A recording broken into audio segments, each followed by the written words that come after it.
Hi, my name is Lennert Teugels. I have been riding on the road very long, and since 1.5 years I have also started Zwift racing or e-racing in general. Now for the Belgian Zwift riders, also better known as Albus Le Col. In the transition from road racing to a fixed trainer, I had two problems actually, and one of the problems is I struggle with my cadence. So there is a point where your one pedal comes down and your other one up, like what we call the dead moment, where you can put no power up or down. So your legs are not designed for it. And this disadvantage gets even bigger on the rollers where you are fixed. And for this, a good solution is the Gymrail. So what it does is that you have a little bit of sideward movement, which actually translates the up and down movement in a sideways movement. Because of that, you can speed up faster in a cadence.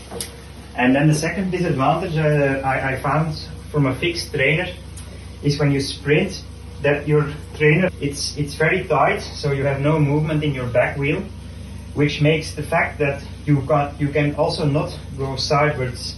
So sprinting on the rollers is a lot more like up and down, and that makes me lose about 100 to 150 watts. So if I look at my peak powers inside and outside, there is a big gap. And for this, also the Gymrail is something excellent, which makes not only like sideways movement that I showed, but also you have a bit of a up and down movement as well as a turning movement in front.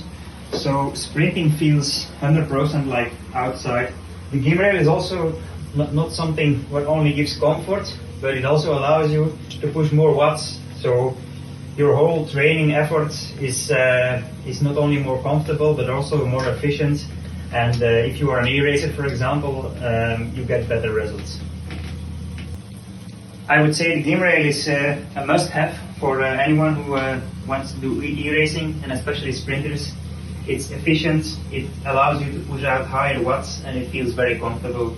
So it might be expensive, but I would say it's definitely worth the money.